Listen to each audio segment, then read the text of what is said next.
Everyone welcome to GeoTrip geology YouTube channel. So 2021 part C का बाकी जो question था इस वीडियो में हम खत्म करेंगे, ठीक है। देन 2020 वाला क्वेश्चन शुरू करेंगे, ठीक है। ये रहा क्वेश्चन नंबर 1। क्या दिया है? Which one of the following occur when the downstream wind speed are faster than the upstream wind speed? क्या बोल रहा है कि दो विंड लेयर है, ये डाउनस्ट्रीम विंड है, ठीक है, ये अपस्ट्रीम विंड है, ठीक है। ये उनका प्रोपगेशन डायरेक्शन इस तरफ है। क्या बोला है कि जो डाउनस्ट्रीम विंड है वो फास्टर मूव कर रहा है then that of upstream wind, ठीक है। तो अगर डाउनस्ट्रीम विंड फास्टर मूव करेगा तो उसके पीछे ये यहाँ पे वैक्यूम स्पेस क्रिएट करता जाएगा, क्योंकि ये फास्ट मूव कर रहा है। इसके कंपैरिजन में अपर लेयर स्लो मूव कर रहा है, विंड का स्पीड स्लो है। तो यहाँ पे क्या होगा कि जो विंड का यहाँ पे शेयरिंग होगा, डाउनवर्ड शेयरिंग यहाँ पे होगा, क्योंकि ये वाला जो वैक्यूम स्पेस तो कहीं से क्रिएट होगा ना।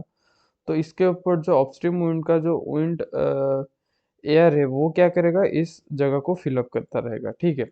ऐसा करके क्या करेगा, डाउनवर्ड विंड शेयरिंग क्रिएट करेगा, ठीक है।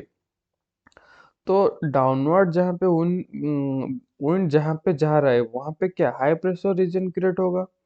कहने का मतलब यह है कि जो शेयरिंग के time down surface near surface air क्या फील करेगा, डाइवर्जेंस फील करेगा। जैसे ये वाला डायग्राम आप देख लीजिए कि जब डाउनवर्ड मूव करता है विंड तो वहां पे हाई प्रेशर क्रिएट होता है जो कि डाइवर्जेंस के लिए रेस्पॉन्सिबल है, ठीक है। और जहाँ पे मतलब विंड जाते हैं वहां पे डाइवर्जेंस क्रिएट होता है, ठीक है। और जैसे यहाँ पे लो प्रेशर है, लो प्रेशर ऊपर ऐसे विंड जा रहा है, ठीक है। Upward movement of wind create divergence. तो विंड का जो प्रोपेगेशन डायरेक्शन जहां तक जा रहा है वहां पे क्या करता है, डाइवर्जेंस क्रिएट करता है। And divergence is due to the high pressure of that region, ठीक है। सो यहाँ पे आंसर क्या हो जाएगा, divergence faster downstream wind speed है फास्टर। अगर डाउनस्ट्रीम विंड स्पीड फास्टर होगा then that of upstream wind, then हमें डाइवर्जेंस देखने को मिलेगा, ठीक है। सॉरी। क्या दिया है, towering and stooping occurs when. पहले तो आप ये दोनों टर्मिनोलॉजी थोड़ा समझो, टावरिंग एंड स्टूपिंग होता क्या है, ठीक है। बेसिकली ये दोनों क्या है, एक टाइप का इल्यूजन है, ठीक है। हमें ये जैसे इमेज मैंने दिखा रहा हूँ, दिखाओ। क्या ये इसे बोलते हैं टावरिंग, इसे बोलते हैं स्टूपिंग। टावरिंग का मतलब क्या है, जो ये जो सीफ है ये थोड़ा उसका हाइट थोड़ा ज़्यादा यहाँ पे दिख रहा है, ठीक है। और स्टूपिंग में क्या होता है, हाइट थोड़ा स्क्वीज जैसा स्क्वीज हो गया वैसे दिख रहा है, ठीक है। तो ये ऐसा टाइप का इमेज क्यों मतलब देखने को मिलता है, due to the density difference between the lower atmospheric air and upper atmospheric air, ठीक है। तो जो डेंसिटी डिफरेंस कैसे कैसे होता है, due to the temperature differences, ठीक है। Higher the temperature lower the density, and lower the temperature higher the density. तो ये पहला वाला जो स्टेटमेंट दिया है, there is a linear variation in temperature with height, ये सही है, ठीक है। Linear variation of density with height is leads to the formation of towering and stooping illusion, ठीक है। ये आपको याद रखना है, ठीक है। देन क्या दिया है, there is a strong temperature inversion. Temperature inversion is a type of variation of temperature with height, ठीक है। यहाँ पे जो टेम्परेचर इन्वर्सन का मतलब क्या है, बेसिकली जब हम हायर एल्टीट्यूड में जाता है टेम्परेचर डिक्रीज होता है, पर टेम्परेचर इन्वर्सन के केस में हायर एल्टीट्यूड जब जाते रहेंगे टेम्परेचर इंक्रीज होगा, उसे बोला जाता है टेम्परेचर इन्वर्सन, ठीक है। ये विंटर के टाइम वैली रीजन में देखने को मिलता है, उसे वैली इन्वर्सन भी बोला जाता है, ठीक है। ये भी एक एग्जांपल है ये टावरिंग और स्टूपिंग इल्यूजन दिखाने के लिए, ठीक है। तो ये वाला सही हो गया। सी में क्या दिया, there is a non linear variation in temperature with height, ये गलत हो जाएगा। अगर नॉन लीनियर टेम्परेचर वेरिएशन होगा तो टावरिंग और स्टूपिंग देखने को मिलेगा, ठीक है। और नॉन लीनियर टेम्परेचर वेरिएशन होता नहीं है, ठीक है। एक लीनियर टेम्परेचर वेरिएशन हमें देखने को मिलता है नॉर्मल एटमोसफियर, ठीक है। देन क्या there the temperature distribution shows a density increase with height, ठीक है। जैसे कि मैंने बोला कि डेंसिटी डिक्रीज हमें देखने को मिलेगा, क्यों, टेम्परेचर इन्वर्सन की वजह से हमें टावरिंग और स्टूपिंग देखने को मिलता है। Temperature inversion higher the altitude हम जाएंगे टेम्परेचर इंक्रीज होगा, जहाँ पे टेम्परेचर इंक्रीज होगा वहाँ पे डेंसिटी डिक्रीज होगा, ना कि इंक्रीज होगा। तो ये वाला स्टेटमेंट गलत हो गया, ये वाला स्टेटमेंट भी गलत हो गया। तो यहाँ पे सही आंसर कौन सा है, स्टेटमेंट ए एंड बी, ठीक है। देन क्या दिया स्टेटमेंट ए में क्या दिया, the equivalent barotropic model direction in equivalent barotropic model direction of thermal wind is different from the direction of geostrophic wind at all heights. ठीक है, ये वाला स्टेटमेंट गलत हो गया, क्योंकि जो इक्विवेलेंट बैरोट्रोपिक एटमॉस्फेयर क्या बोलता है कि the density of the air particle is a function of pressure only not temperature, and baroclinic atmosphere क्या बोलता है कि temperature is the density of air particle is the function of both pressure and temperature. ठीक है, अगर यहाँ पे temperature का कोई रोल नहीं है, तो जो थर्मल विंड का डायरेक्शन होगा, थर्मल विंड मतलब क्या है, horizontal movement of the wind due to the temperature contrast. ठीक है, वो क्या होगा, वो जियोट्रॉपिक विंड के साथ सिमिलर होगा। मतलब direction of the thermal wind is geotropic wind क्या है, balance between pressure gradient force and Coriolis force. तो प्रेशर ग्रेडियंट कब क्रिएट होगा, जब अगर थर्मल विंड प्रेशर का कोई मतलब बायोट्रोपिक में टेम्परेचर का कोई रोल नहीं है। ठीक है, तो उसी हिसाब से हम देखेंगे तो थर्मल विंड का जो डायरेक्शन होगा वो जियोट्रॉपिक विंड के डायरेक्शन के साथ सेम होगा। ऐसा नहीं है कि ये एक्चुअली क्या है कि एक पार्शियली करेक्ट स्टेटमेंट है। ठीक है, कभी कभी अलग भी हो सकता है, ज़्यादातर टाइम सिमिलर होता है। थर्मल विंड जियोट्रॉपिक विंड का डायरेक्शन सेम होता है, डिफरेंट भी हो सकता है। ठीक है, वो डिपेंड करता है टेम्परेचर डिफरेंस और प्रेशर डिफरेंस के मतलब उस प्रेशर डिफरेंस कैसा है। कहने का मतलब ये है कि अगर दो एयर प्रेशर यहाँ पे है, ठीक है, हमें बायोट्रोपिक एटमॉस्फेयर लेके चल रहे हैं। ठीक है, अगर यहाँ का जो टेम्परेचर है, यहाँ का जो टेम्परेचर है, अगर बाहर से को बायोट्रोपिक का मतलब क्या है, बाहर से कोई टेम्परेचर ऐड नहीं हो रहा है, अंदर से कोई टेम्परेचर बाहर नहीं जा रहा है, मतलब टेम्परेचर का कोई रोल ही नहीं है। ठीक है, ये एक फिक्स टेम्परेचर में है, ये एक फिक्स टेम्परेचर में है। ठीक है, अगर ये दोनों सेम टेम्परेचर में होंगे तो प्रेशर का डिफरेंस हमें देखने को मिलेगा। ठीक है, प्रेशर डिफरेंस की वजह से विंड फ्लो होगा। ठीक है, अगर टेम्परेचर मतलब अलग अलग हुए, यहाँ पे मतलब एक टेम्परेचर फिक्स है, यहाँ पे एक टेम्परेचर फिक्स है। ठीक है, विथ इंक्रीजिंग हाइट हमें क्या देखने को मिलेगा, प्रेशर डिफरेंस देखने को मिलेगा। तो उसी हिसाब से अगर देखा जाए तो ये वाला सिनेरियो में बैरोट्रोपिक मॉडल में थर्मल विंड का डायरेक्शन एंड जियोट्रोपिक विंड का डायरेक्शन सेम भी हो सकता है। ठीक है, तो ये वाला स्टेटमेंट गलत हो गया। स्टेटमेंट बी में क्या दे, primitive equation is are based on hydrostatic balance but not on geotropic balance। ठीक है, प्रिमिटिव इक्वेशंस मतलब जो पहले के टाइम जो इक्वेशन दिया मतलब दिया जा रहा था न्यूमेरिकल वेदर प्रेडिक्शन मॉडल में। ठीक है, वो सब बेस्ड था किनके ऊपर, हाइड्रोस्टेटिक बैलेंस के ऊपर, नॉट जियोस्टेटिक बैलेंस। तो ये वाला स्टेटमेंट सही हो गया। ठीक है, तो statement A is false, B is true. Then क्या है, choose the incorrect option in the following statement. Sea surface temperature measurement from the satellite infrared radiometer requires days।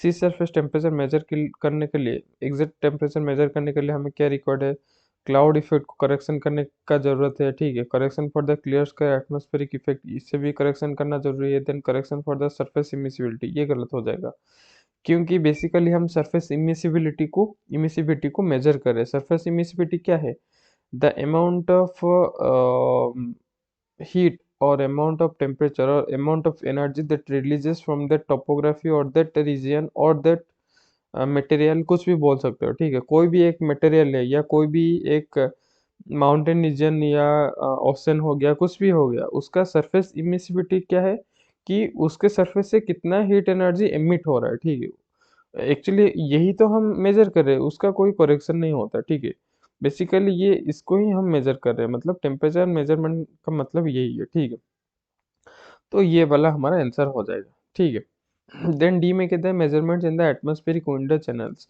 ये भी जरूरी हो जाता है कि जब सैटेलाइट की मदद से हम सी सरफेस का टेम्परेचर मेजर करने के लिए जाते हैं, तो हमें ये जरूरी होना चाहिए कि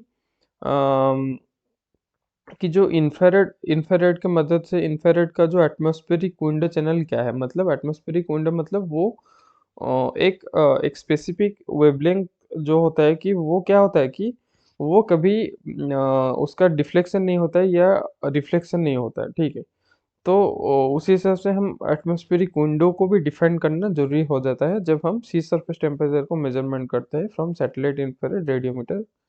ठीक है, देन क्या दिया है, what is the virtual temperature of an unsaturated tropical environment with temperature of 40 degree Celsius and mixing ratio of 35 gram per kg. ठीक है, ये बेसिकली एक न्यूमेरिकल क्वेश्चन है, न्यूमेरिकल वेदर प्रेडिक्शन मॉडल के अंदर ये आता है। ठीक है, मैं बेसिकली एक फॉर्मूला यहाँ पे लिख देता हूँ, T V equal to T into 1 + 0.6 into W. ठीक है, तो ये वाला जो फॉर्मूला है इसको यूज करके आपको ये सॉल्व करना है। यहाँ पे टी वी आप नोट डाउन कर लीजिए, वर्चुअल टेम्परेचर है। ठीक है, जो कि हमें रिक्वायर्ड है, मांगा गया है वर्चुअल टेम्परेचर इन केल्विन। ठीक है, वर्चुअल टेम्परेचर इन केल्विन, ये actual temperature in kelvin. W क्या हो जाएगा, मिक्सिंग रेशियो। मिक्सिंग रेशियो किस में दिया है, केजी पर केजी ऑफ एयर पर केजी ऑफ ड्राई एयर। ठीक है, कहने का मतलब क्या है, ये जो ग्राम है इसे केजी को कन्वर्ट करेंगे, टेम्परेचर को केल्विन में कन्वर्ट करेंगे, यहाँ पे पुट करेंगे, जो वैल्यू आएगा वो केल्विन में आएगा, उससे हम 273 माइनस करेंगे, जो वैल्यू आएगा वो हमारा आंसर हो जाएगा। ठीक है, ये आप खुद से कैलकुलेट करके देखिए, आंसर आएगा 46.7 डिग्री सेल्सियस, उसके आसपास आएगा। ठीक है, देन क्या दिया, horizontal winds clockwise turning with ascent in the northern hemisphere determines the days. Gaussian distribution, vertical trajectory, Ekman spiral, thermal wind. ठीक है, ये जो ये किसको डिटरमाइन करता है, एकमन स्पाइरल को। एकमन स्पाइरल जैसे हमें पता है वो क्या करता है, एकमन स्पाइरल किसे बोला जाता है, जो विंड का फ्लो होता है, एटमॉस्फेरिक एकमन और ओशनिक एकमन किसे बोला जाता है, कि वो जो balance between pressure gradient force and frictional force, उसे बोला जाता है एकमन। तो यहाँ पे क्या होता है, कोरियोलिस फोर्स भी काम आता है, मतलब balance between Coriolis force, pressure gradient force and frictional force, उसे ही बोला जाता है एकमन स्पाइरल। ठीक है, तो हॉरिजॉन्टल विंड को ये क्या करता है, क्लॉकवाइज मूव करता है in case of northern hemisphere. ठीक है, देन बाकी जो हो गया Gaussian distribution, vertical trajectory, thermal wind, ये सब उनका रोटेशनल मूवमेंट नहीं होता, ये सब स्ट्रेट मूवमेंट करता है। ठीक है, जो एकमन स्पाइरल है वो क्लॉकवाइज टर्निंग वाला जो रोटेशनल मूवमेंट हमें दिखाता है। ठीक है, देन क्या है next question, thunderstorm that produces tornado. ठीक है, थंडरस्टॉर्म कैसे प्रोड्यूस होता है, अनस्टेबल एटमॉस्फेयर में, एटमॉस्फेरिक स्टेबिलिटी में। जैसे प्रीवियस वीडियो में मैंने बताया था कि जो एटमॉस्फेयर है वो तीन टाइप का होता है, स्टेबल होता है, अनस्टेबल होता है, कंडीशनल स्टेबल और कंडीशनल अनस्टेबल होता है। तो जो थंडरस्टॉर्म क्रिएट होता है वो कंडीशनली अनस्टेबल एटमॉस्फेयर में क्रिएट होता है। ठीक है, उसमें क्या होता है कि जो क्यूमुलोनिम्बस क्लाउड फॉर्म होता है, क्यूमुलोनिम्बस क्लाउड क्यों फॉर्म होता है, कि लो प्रेशर, मतलब लो प्रेशर से जो मॉइस्चर कंटेंट ऊपर वो लेके जाके क्लाउड फॉर्म करता है। ठीक है, उसका भी मतलब डिटेल में अगर जाएंगे वीडियो लेंदी हो जाएगा, तो वो प्रीवियस वाला वीडियो आप लोग देख लीजिए। इसका जो प्रीवियस वाला वीडियो, वहाँ पे मैंने डिस्कस किया है कैसे क्यूमुलोनिम्बस क्लाउड फॉर्म हुआ है। ठीक है, वो इसमें क्या बोल रहा है कि वो जो थंडरस्टॉर्म क्रिएट हो रहा है वो टर्नाडो कैसे प्रोड्यूस करेगा। टर्नाडो के लिए हमें पता है कि रोटेटिंग अपड्राफ्ट चाहिए, मतलब टोर्नाडो ऐसे रोटेट रोटेट करके जो विंड मूव करता है ऊपर, लो प्रेशर से हाई प्रेशर। ठीक है, ये किसके वजह से होता है, pressure gradient and centrifugal force. यहाँ पे कोरियोलिस फोर्स का कोई रोल नहीं होता है, क्योंकि ये एक स्मॉल स्केल रोटेशनल विंड होता है, जो कि एक रीजनल, मतलब लोकल रीजनल में देखने को मिलता है। ठीक है, साइक्लोन जो होता है, साइक्लोन में क्या होता है कि कोरियोलिस फोर्स का इफेक्ट होता है, पर टोर्नाडो में नहीं होता है। ठीक है, तो इसलिए यहाँ पे आंसर क्या हो जाएगा, हैव रोटेटिंग ऑफ ड्राफ्ट। ठीक है, देन नेक्स्ट क्वेश्चन क्या है, acceleration of the circulation of a moving close physical curve is equal to the instantaneous circulation acceleration is given by dash. ये वाला इक्वेशन का जो उसका जो स्टेटमेंट है, तो बाकी का जो तीनों आप थोड़ा गूगल करके देख सकते हैं कि इसका क्या स्टेटमेंट है, इसका क्या स्टेटमेंट है, इसका क्या स्टेटमेंट है। ठीक है, बेसिकली इस टाइप का क्वेश्चन जो आता है न्यूमेरिकल विद प्रिडिक्शन मॉडल से आता है। ठीक है, कुछ चीज़ें आपको याद रखना है कि कौन सा थ्योरम क्या बोलता है, थोड़ा बहुत आपको याद रखना है, ज़्यादा डिटेल्स में नहीं जाएंगे। ठीक है, ज़्यादा डिटेल्स में कौन लोग जाएंगे, जो मतलब जिनका एक्सपर्टीज वही ओशनोग्राफी क्लाइमेटोलॉजी में होता है, जो उनका एमएसी होता है या मास्टर डिग्री जो ओशनोग्राफी एंड क्लाइमेटोलॉजी में करते हैं वो थोड़ा ज़्यादा डिटेल में जाएंगे। हम सर बेसिकली क्या इक्वेशन है और क्या स्टेटमेंट दिया था वो थोड़ा बहुत याद रखेंगे, ठीक है। देन क्या दिया, the Rossby radius of deformation is considerable larger near the equator because the size of the radius depends upon density and potential temperature. The size of the um, radius of Rossby wave depends upon density and potential temperature changes with height and Coriolis parameter, ठीक है। Basically यहाँ पे क्या दिया है कि जो Rossby radius का the Rossby radius of the deformation is considerable larger. तो रेस्पी रेडियस लार्जर होता है कहाँ पे, नियर इक्वेटर। यहाँ पे लार्जर रेडियस का मतलब क्या है, यहाँ पे जो हाई फ्रिक्वेंसी रॉस्बी वेव हमें देखने को मिलता है, ठीक है। तो जो प्रीवियस वाला एक क्वेश्चन में हमने सॉल्व किया था, जो हाई फ्रीक्वेंसी रॉस्बी वेव होते हैं वो वेस्टवर्ड मूव करते हैं, ठीक है। और ये इक्वेटोरियल रीजन में देखने को हमें मिलता है, ठीक है। तो वो किसके लिए होता है, जो लार्जर जो उसका रेडियस का जो किसके ऊपर डिपेंड करता है, डेंसिटी एंड पोटेंशियल टेम्परेचर के ऊपर डिपेंड करता है, ठीक है। देन कहते हैं some part of the carbon transport by zooplankton is not measured in the sediment trap.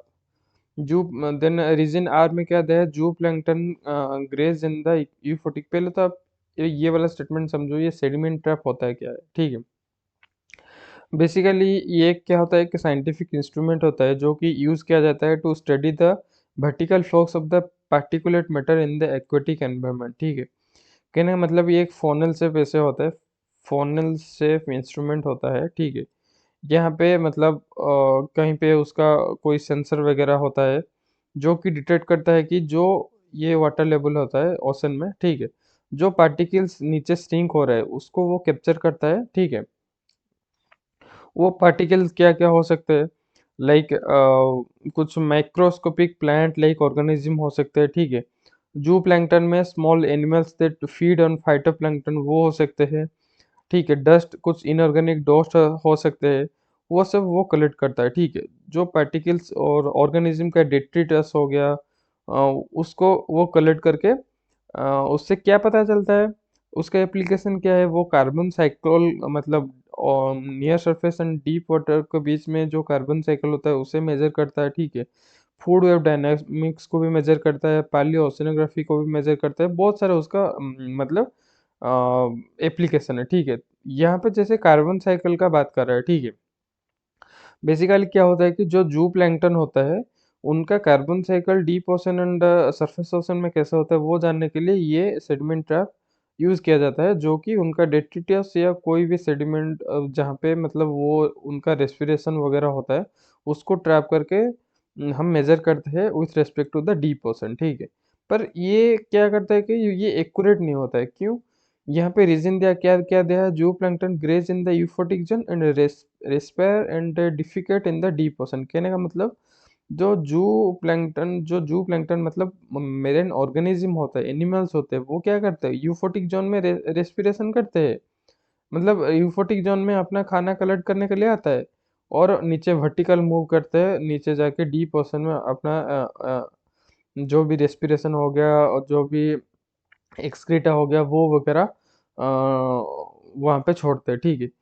इससे प्रॉब्लम क्या होता है कि जो ये जो मतलब रेस्पिरेटरी सेडिमेंट्स या उनका एक्सक्रीटा हो गया, कुछ भी हो गया, यहाँ कलेक्ट होना चाहिए, या कलेक्ट नहीं होता है, ठीक है। तो हमें एक्यूरेट कार्बन साइकिल के बारे में पता नहीं चलता है अपर ओशन एंड डीप ओशन के बीच में, ठीक है। तो ये वाले एसेसन चाहिए एंड ये वाला रीजन उसके लिए सही है। Some part of the carbon transport by said zooplankton is not measured in the sediment trap, क्यों, क्योंकि zooplankton graze in the euphotic zone and respire और difficult in the deep ocean, ठीक है। वो डीप ओशन को move करते रहते हैं, ठीक है। ओपन ओशन में आते हैं, देन सरफेस ओशन में आते हैं, देन डीप ओशन को जाते हैं, ऐसे करके उनका साइकिल साइकिल लगा रहता है, ठीक है। तो इसलिए both A and R true and R is the correct explanation of A, ठीक है। देन कह दिया the northern Arabian Sea is highly productive during winter, ठीक है। Intense upwelling occur due to the winter monsoonal wind in the northern Arabian Sea. ये वाला सही है, जो ए वाला स्टेटमेंट सही है, बी वाला गलत है, ठीक है। यहाँ पे हाईली प्रोडक्टिव देखने को मिलता है, पर जो न्यूट्रिएंट कंटेंट होते हैं वो ओपोलिंग की वजह से नहीं आते, ठीक है। तो स्टेटमेंट बी अपने आप में गलत हो गया। तो स्टेटमेंट बी क्यों गलत हो गया, ये वाला इमेज से समझते हैं, ठीक है। ये थोड़ा मतलब रफली मैंने डायग्राम किया है। जैसे ये समर के टाइम जो हमारा इंडियन ओशन सर्कुलेशन देखने को मिलता है, और ये विंटर के टाइम, ठीक है। समर के टाइम जैसे मंसूनल विंड ऐसे आता है, ऐसे करके यहाँ पे ऐसे मूव करता है, ठीक है। और विंटर के टाइम ऐसे जाके ऐसे करता है, ठीक है। ये अरेबियन सी का रीजन है। अरेबियन सी में जो साउथ से नॉर्थ विंटर मूव करता है ओशन करंट, तो और कोरियोलिस फोर्स राइट को डिफ्लेक्ट करता है क्योंकि ये नॉर्दर्न हेमिस्फीयर में है। तो उसके वजह से क्या होता है कि यहाँ पे अपवेलिंग नहीं होता है, डाउनवेलिंग होता है, ठीक है। तो यहाँ पे आप बोलोगे कि अगर अपवेलिंग नहीं होता है, नीचे से न्यूट्रन कंटेंट ऊपर नहीं आता है, तो हाईली प्रोडक्टिव कैसे देखने को मिलता है, जैसे स्टेटमेंट ए में यहाँ पे दिया है। क्योंकि विंटर में क्या होता है कि जो पिक्नोक्लेन होता है या थर्मोक्लेन होता है वो नहीं होता है, वो डिमिनिश होता है, ठीक है। हमें आइसोपिक्लन और आइसोथर्मल लेयर देखने को मिलता है। तो वहाँ पे क्या होता है कि जो नीचे वाला वाटर है ऊपर तक इजीली आ सकता है, और ऊपर वाला नीचे जा सकता है, ऐसे करके उनका जो न्यूट्रन का साइकिल चलता रहता है, ठीक है। पर अपवेलिंग की वजह से नहीं होता है। ये वाला हाईली प्रोडक्टिव दिखाता है विंटर के टाइम, वो सही है, पर वो जो विंटर के टाइम वहाँ पे अपवेलिंग नहीं होता है, ठीक है। ये डायग्राम का मदद से जैसे हमने समझे है, ठीक है। देन बढ़ते हैं नेक्स्ट क्वेश्चन की तरफ। क्या दिया है, match the micro organism with their environment and properties. ये बहुत बेसिक सा क्वेश्चन है, ये मतलब आपको याद रखना ही रखना है। ऐसा ये जो वाला जो सेक्शन है आपको ट्रूजिलो में पढ़ना है, जो ओशन सेडिमेंट करके कोई टॉपिक है, मतलब सेकंड या थर्ड चैप्टर में आपको मिल जाएगा, ठीक है। वहाँ पे एक बॉक्स दिया गया है, उसमें डायटम, कोकोलिथोफोर, डायनोफ्लाजिलेट, सियानोबैक्टीरिया के प्रॉपर्टीज के बारे में थोड़ा बहुत दिया गया है, वहाँ पे आप देख सकते हो, ठीक है। जैसे कि यहाँ पे दिया है डायटम जो है क्या है, एक मतलब सिलिका सेल है, ठीक है। सिलिका सेल मतलब वो सरफेस ओशन में ज़्यादा रहेगा देन दैट ऑफ मतलब डीप ओशन, क्योंकि डीप ओशन जो है वो, सॉरी, वो डीप ओशन में रहेगा than that of surface ocean. पर इन केस ऑफ डायटम क्या होता है, एक आलजी है, ठीक है, एक सिलिशियस सिलिका सेल वाला आलजी है। तो वो क्या करेगा, उसे तो सनलाइट चाहिए, तो वो क्या करता है, प्रिफर करता है टेम्परेट पोलर वाटर को, ठीक है। मतलब algae का मतलब वो क्या करता है कि जो सिलिका सिलिका सेल वाला algae होता है, उसका दो कंडीशन में वो सरवाइव करेगा। पहला तो एक वो कोल्ड वाटर में रहेगा, कोल्ड वाटर में। सेकेंडली डीप ओशन में, ठीक है। तो डीप ओशन में तो वो रह नहीं सकता, डीप ओशन उसके लिए सूटेबल एनवायरनमेंट नहीं है, क्योंकि वो algae है, उसे सनलाइट चाहिए, उसे फोटोसिंथेसिस करने के लिए, प्रोडक्टिविटी देने के लिए सनलाइट का ज़रूरत है, ठीक है। तो वो क्या करेगा, तो वो पोलर वाटर में देखने को मिलेगा, ठीक है। पोलर वाटर में क्या होता है कि वो सनलाइट के एक्सपोजर में भी आ सकता है एंड कोल्ड वाटर में भी रह सकता है, ठीक है। देन दैट ऑफ कोकोलिथोफर, ठीक है। कोकोलिथोफर में क्या है, जैसे कि वो ट्रॉपिकल वाटर में रहता है, कैल्शियम कार्बोनेट सेल से बना हुआ रहता है, ठीक है। देन बाकी दोनों का भी एक्सप्लेनेशन थोड़ा बहुत आप देख लीजिए, ये रहा उसका आंसर, ठीक। देन नेक्स्ट क्वेश्चन देखते क्या है, stronger coastal opening occur of Peru during El Nino. Peru जैसे कि पता है साउथ अमेरिका में, साउथ अमेरिका का एक कोस्टल रीजन है पेरू, साउथ अमेरिका के वेस्ट कोस्ट है पेरू, ठीक है।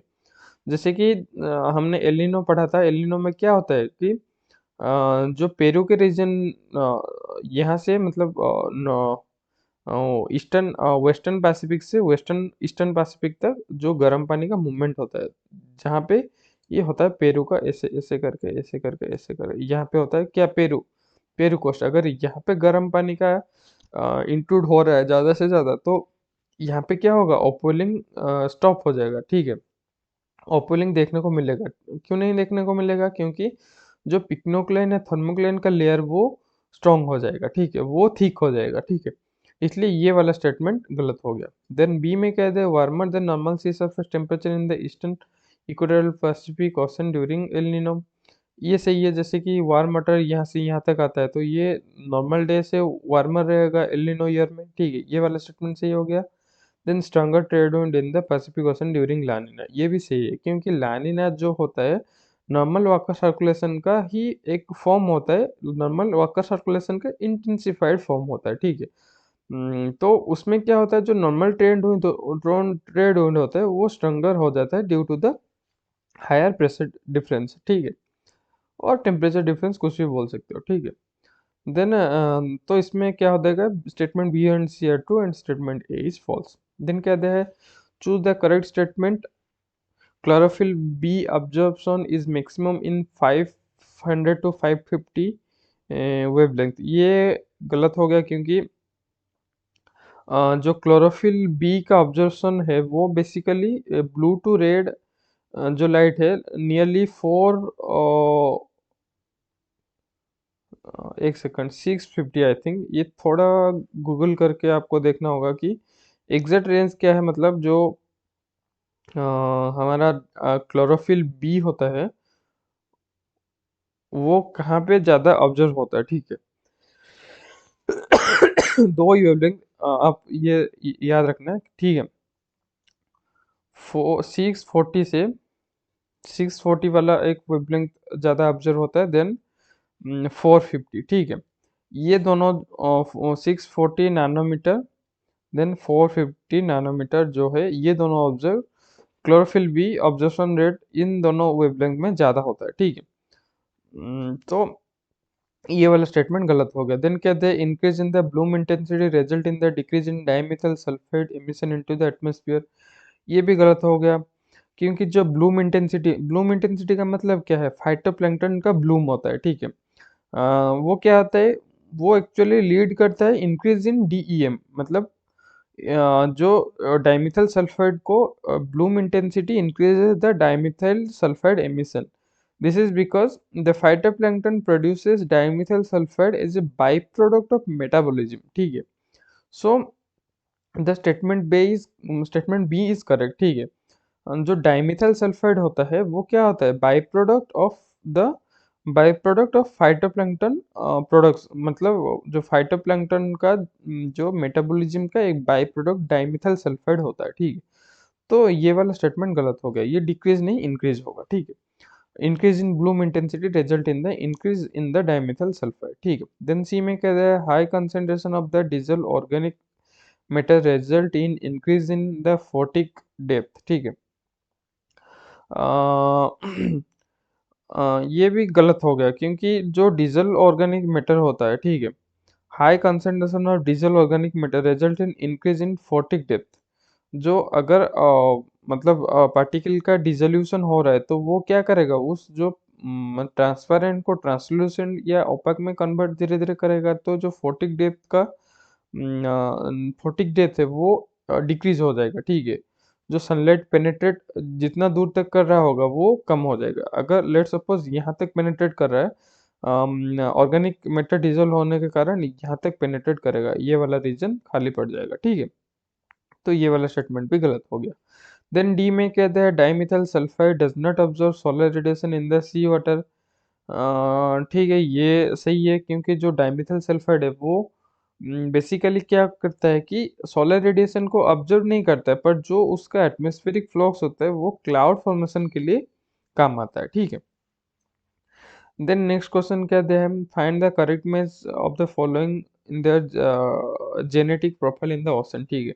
डेप्थ के हिसाब से कांस्टेंट कौन रहता है, क्लोरीन एंड ब्रोमीन पता है, जो क्लोरीन और सोडियम और ब्रोमीन ये सब मेजर कंस्टिट्यूएंट जो होता है उनका जो प्रोपोर्शन होता है डेप्थ सरफेस ओशन में जितना होता है डीप ओशन में उतना होता है, तो वो डेप्थ के साथ कांस्टेंट रहता है, ठीक है। देन डेप्थ के साथ इंक्रीज कौन होता है, न्यूट्रिएंट जो होता है सरफेस ओशन में कम मिलता है, डीप ओशन में इंक्रीज होता है। तो जब हम सरफेस ओशन से डीप ओशन तक जाएंगे न्यूट्रिएंट कंटेंट इंक्रीज होता रहेगा। तो यहाँ पे copper and zinc one type of nutri micro nutrient आप कंसिडर कर सकते हो, ठीक है।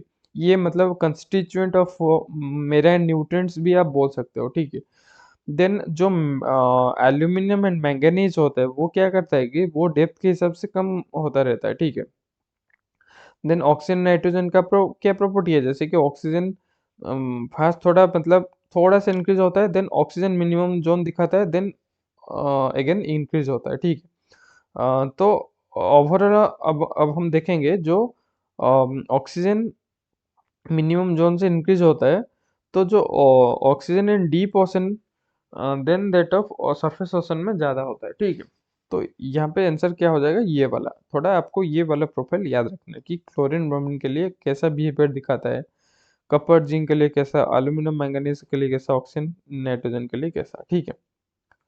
देन कहते हैं renal number is the ratio between inertial force and viscous force. ये आप पढ़ते आ रहे हो कि रेनॉल्ड्स नंबर जो है ratio between inertial force and viscous force, fraud number जो है ratio between inertial force and gravitational force. Reynolds number क्या करता है कि वो डिफरेंशिएट करता है टर्बुलेंट फ्लो एंड लैमिलर फ्लो को। फ्रॉड नंबर क्या करता है, वो डिफाइन करता है डिग्री ऑफ टर्बुलेंस को, ठीक है। ये बहुत बेसिक सा क्वेश्चन है हाइड्रोलॉजी का, आशा करता हूँ आपको पता होना चाहिए, ठीक है। उसका जो formula rho V D by mu, ये पहले भी मैंने डिस्कस कर चुका हूँ प्रीवियस वीडियो में, वहाँ पे आप जाके देख लीजिए। वैसे आपको ये पता होना चाहिए, ठीक है। देन नेक्स्ट क्या दिया है, हाई न्यूट्रिएंट लो क्लोरोफिल, उसे बोला क्या जाता है HNLC शॉर्ट फॉर्म में, ठीक है। High nutrient low chlorophyll regions are डेस। HNLC रीजन सर बेसिकली क्या होता है, ऑप्शन पढ़ते हैं पहले, ठीक है। फॉर्म में जे बेसिकली इसमें क्या दिया है कि एक रीजन है जहाँ पे न्यूट्रन कंटेंट ज़्यादा है एंड क्लोरोफिल का जो पोर्शन है वो बहुत कम है, ठीक है। वो कैसे क्रिएट होता है, एक तो ये वाला स्टेटमेंट सही हो सकता है, बी वाला। ए वाला में क्या दिया, फॉर्म में जो iron is consume by high primary producer, अगर आयरन कंज्यूम होगा तो क्लोरोफिल तो लो नहीं होगा, तो ये वाला स्टेटमेंट गलत हो गया। बी में क्या दिया, form due to the non availability of the sunlight for a longer period, ये पार्शियली करेक्ट है, ठीक है। ये नॉट एग्जैक्टली करेक्ट, क्यों, क्योंकि ये वाला जो कंडीशन है non availability of sunlight for a longer period, ये भी लो क्लोरोफिल दिखाता है, पर अगर न्यूट्रिएंट कंटेंट मतलब क्लोरोफिल है और सनलाइट है और न्यूट्रिएंट कंटेंट नहीं, माइक्रो न्यूट्रिएंट जैसे आयरन का प्रेजेंस नहीं है, तो भी हमें लो क्लोरोफिल देखने को मिलेगा। मतलब क्लोरोफिल बनने के लिए माइक्रो न्यूट्रिएंट जरूरी है, ठीक है। उसके बाद वो फोटोसिंथेसिस करेगा with the help of sunlight, then that of sunlight के एब्सेंस में वो देखने को वो प्रोडक्टिविटी देखने को नहीं मिलता है, ठीक है। तो सबसे ज्यादा जरूरी कौन है, micro nutrient like iron. Iron एक माइक्रो न्यूट्रिएंट है जिसका डेफिशिएंसी क्या करता है कि न्यूट्रिएंट कंटेंट हाई होने के बावजूद अगर माइक्रो न्यूट्रिएंट आयरन का डेफिशिएंट देखने को मिलता है, तो वहां पे लो क्लोरोफिल रीजन हमें देखने को मिलेगा, ठीक है। सो इसलिए ये वाला आंसर सही हो जाएगा, the regions of low micro nutrient concentration like iron, ठीक है। इसलिए क्या करते हैं कि प्रोडक्टिविटी बढ़ाने के लिए आर्टिफिशियली हम स्प्रिंकल करता है, मतलब जो आयरन का आप यूट्यूब वगैरह से थोड़ा बहुत एनसाइक्लोपीडिया से देख सकते हैं कि ऐसे मतलब एंथ्रोपोजेनिक कैसे प्रोडक्शन बढ़ाया जाता है, क्लोरोफिल का अमाउंट बढ़ाया जाता है। फिशिंग ग्राउंड वगैरह में क्या करता है कि आयरन का एक स्पेसिफिक लेवल में छिड़काव किया जाता है, ठीक है। उसके बदौलत क्या होता है कि जो क्लोरोफिल का अमाउंट बढ़ेगा, देन वो प्राइमरी प्रोडक्शन बढ़ाएंगे, देन उसे खाने के लिए वो फिश का जो अमाउंट है वो धीरे धीरे बढ़ता जाएगा, ठीक है। देन कहते हैं which one of the following statement is incorrect about hydrogen 3, helium 3 and helium 4 are two isotopes of helium, ठीक है। ये बेसिकली आप जैसे देख एटॉमिक नंबर से पता चल जाएगा, ये मतलब थोड़ा लाइटर है देन दैट ऑफ हीलियम 4, ठीक है। क्या बोल रहा है, at any given time helium 3 by helium 4 ratio is in sea water will be greater than in the earth atmosphere, ठीक है। सी वाटर में ज़्यादा है then that of earth atmosphere, ठीक है। अर्थ एटमोसफियर में कम क्यों है, क्योंकि जो सी, तो ये वाला स्टेटमेंट सही हो गया, ठीक है, ठीक है। देन जो हीलियम 3 है वो कैसे रिलीज होता है, एक होता है कि मेंटल आउटगैसिंग के मदद से भी वो रिलीज हो सकता है, देन एक होता है कॉस्मिक रे bombardment in the atmosphere. Atmosphere में जब कॉस्मिक रे बम्बार्डमेंट होता है हाइड्रोजन एंड कार्बन या हाइड्रोजन एंड नाइट्रोजन के बीच में, ये थोड़ा आप गूगल कर लीजिए कि जो हीलियम 3 प्रोड्यूस होते हैं कॉस्मिक रे बम्बार्डमेंट के वजह से, वो बेसिकली किस रिएक्शन के वजह से होता है। मुझे जहाँ तक याद आ रहा है कि nitrogen and hydrogen and nitrogen के वजह से हीलियम 3 क्रिएट होता है, ठीक है। और थोड़ा आप थोड़ा देख लीजिए गूगल में, तो ये दोनों स्टेटमेंट भी सही हो जाएगा, ठीक है। तो बाकी रहा ये वाला स्टेटमेंट अपने आप में गलत हो गया, तो आंसर यही है, ठीक है। इसमें क्या the abundance of helium 3 is much less compare to helium पर because the latter is rapidly produce in hydrothermal vent. Hydrothermal vent में जैसे हाइड्रोजन 3 फॉर्म होता है, हाइड्रोजन 4 नहीं है, ठीक है। तो इसलिए ये वाला स्टेटमेंट गलत हो गया। यहाँ पे दिया गया है ना, hydrogen 3 is release by the mental outgassing in the volcanic activity, तो ये वाला स्टेटमेंट गलत हो गया। देन क्या है, based on the age in million year versus average depth in kilometer relationship graph given below, what is the approximate age of the sea mount of height 1500 metre, height इतना है, sitting above 2500 metre below sea level, ठीक है। Simple सा question है, सी level से 2500 metre above है, then उसका height कितना है 1500 मीटर, ठीक है। टोटल हाइट कितना हो गया 1500 प्लस 2500, 4000 मीटर। तो यहाँ पे देख लीजिए 4000 मीटर मतलब 4 किलोमीटर, 4 किलोमीटर कहाँ लाई करता है, नियरली समथिंग 20 मिलियन ईयर में, ठीक है। तो सिंपली इसका आंसर हो जाएगा 20 मिलियन ईयर्स, ठीक है।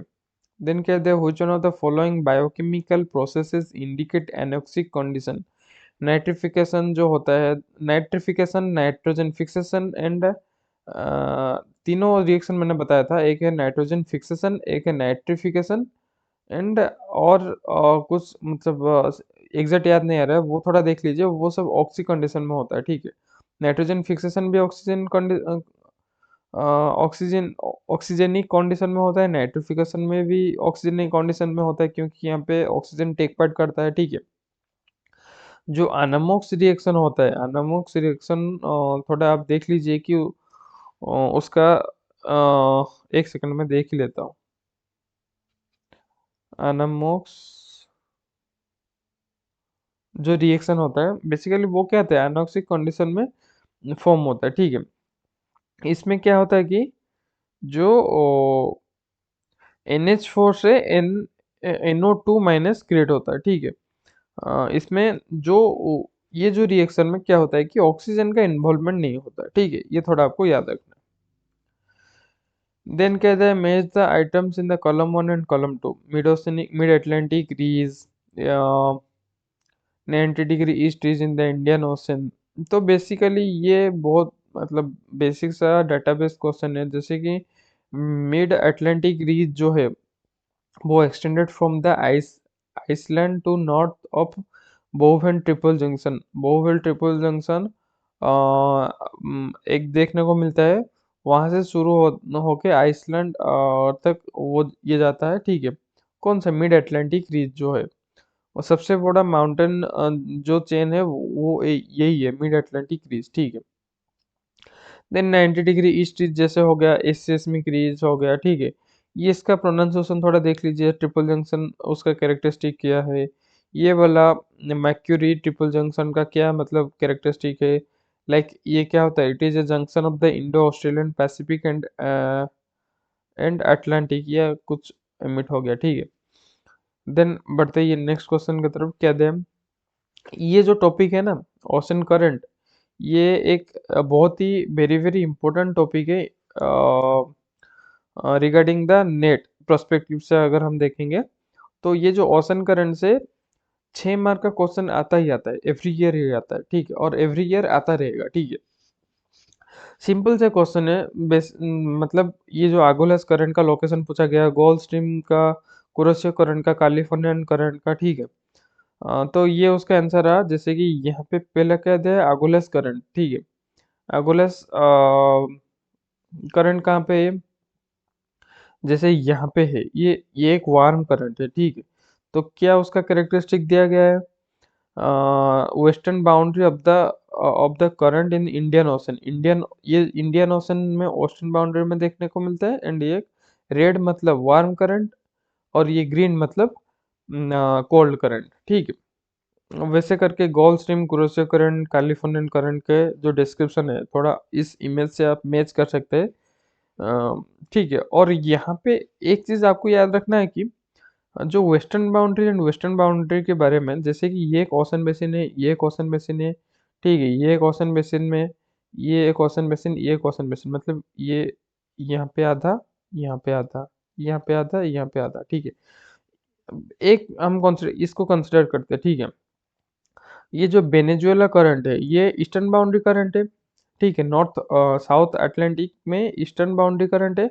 अगर कॉन्टिनेंटल के रेस्पेक्ट में देखेंगे तो ये कॉन्टिनेंटल के वेस्ट में है, तो कॉन्टिनेंटल वेस्टर्न बाउंड्री करंट है। अगर कॉन्टिनेंटल वर्ड का यूज नहीं हुआ है तो ईस्टर्न बाउंड्री करंट है, ठीक है। तो Venezuela is the eastern boundary current और continental western boundary current in South Atlantic Ocean, South Atlantic Ocean, हाँ। वैसे same to same Brazil current जो है वो कॉन्टिनेंटल ईस्टर्न बाउंड्री करंट है, एंड नॉर्मल जो है वेस्टर्न बाउंड्री करंट, ठीक है।